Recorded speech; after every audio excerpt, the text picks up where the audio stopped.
اب بات کرتے ہیں اس شخص کی جس کا فتنہ اس زمانے میں بھی تھا اور آج بھی اس کا فتنہ باقی ہے۔ وہ بدبخت کون تھا؟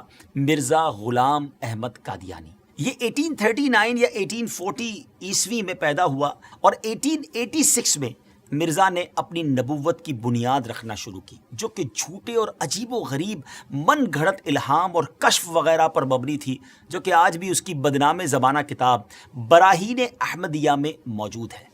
اس کے بعد مرزا قادیانی نے 1901 ایئر میں حقیقی نبوت کا دعویٰ کر دیا۔ یہ شخص انبیاء کرام کا نہایت گستاخ تھا۔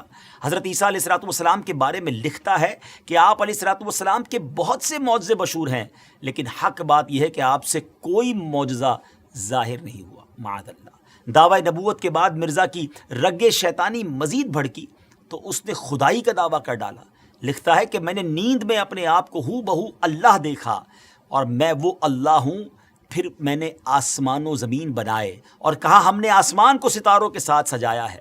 استغفر اللہ، استغفر اللہ۔ دیگر جھوٹے نبوت کے دعوے داروں کی طرح مرزا غلام قادیانی نے بھی کچھ پیشن گوئیاں کی تھیں، مگر ان کا انجام مسیلمہ کذاب کی طرح ہی ہوا۔ چند باتیں بتاتا ہوں اس بارے میں کہ نمبر 1، اس نے اپنے لیے ایک لڑکے کی پیشن گوئی کی کہ کہا تھا کہ انبیاء کا چاند ہوگا اور بادشاہ اس کے کپڑوں سے برکت لیں گے، مگر اس کے ہاں لڑکی ہو گئی تو اس پر کہنے لگا کہ وہی سمجھنے میں غلطی ہو گئی ہے، اب کی بار جو بچہ پیدا ہوگا وہ لڑکا جو ہے وہ انبیاء کا چاند ہوگا۔ اس بار بیٹا تو ہوا مگر چند روز بعد ہی مر گیا۔ بادشاہ تو دور کی بات ہے، کسی محتاج نے بھی اس کے کپڑوں سے برکت نہ لی۔ نمبر 2، اس نے ایک اور پیشن گوئی کی کہ آسمانی بیوی کی پیشن گوئی کی اور اپنی چچا زاد بہن احمدی کو خط بھیجا کہ اپنی بیٹی محمدی بیگم میرے نکاح میں دے دے۔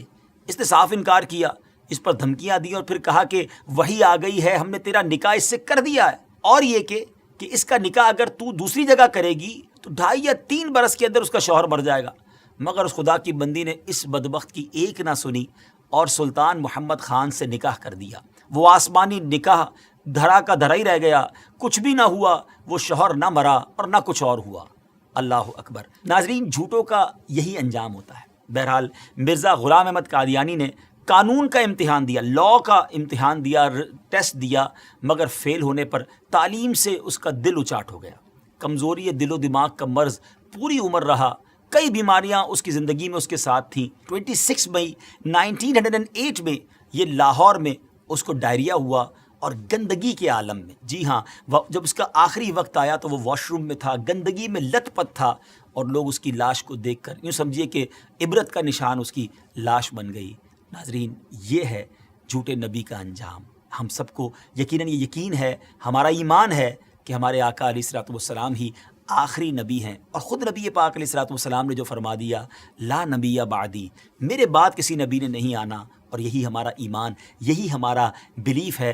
لیکن ایک بات یاد رکھنی ہے کہ اس طرح کے دعوے کرنے والے، اس طرح کی جرت کرنے والے، اس طرح کا کلیم کرنے والے لوگ اور بھی آئیں گے، کیونکہ علماء کرام نے نبی پاک علیہ السلام کی احادیث سے جو ایکسٹریکٹ کیا ہے، جو شرح بیان کی ہے، وہ یہی ہے کہ قیامت سے پہلے اور بھی نبوت کے دعوے دار آئیں گے۔ ہو سکتا ہے اس دور میں، ہو سکتا ہے کچھ دنوں کے بعد یا کچھ سالوں کے بعد، لیکن مسلمانوں کا شروع سے یہ عقیدہ رہا کہ ان جھوٹے دعوے داروں کی طرف کوئی توجہ نہیں کرنی۔ ہم سب کا عقیدہ، ہمارا بلیف اتنا مضبوط ہونا چاہیے، اور ہے الحمدللہ کہ ہمارے آقا علیہ السلام ہی آخری نبی ہیں۔ کیا خوبصورت قرآن پاک کی سورہ احزاب کی آیت نمبر 40 ہے نا، اللہ تعالیٰ قرآن مجید میں کیا ارشاد فرماتا ہے؟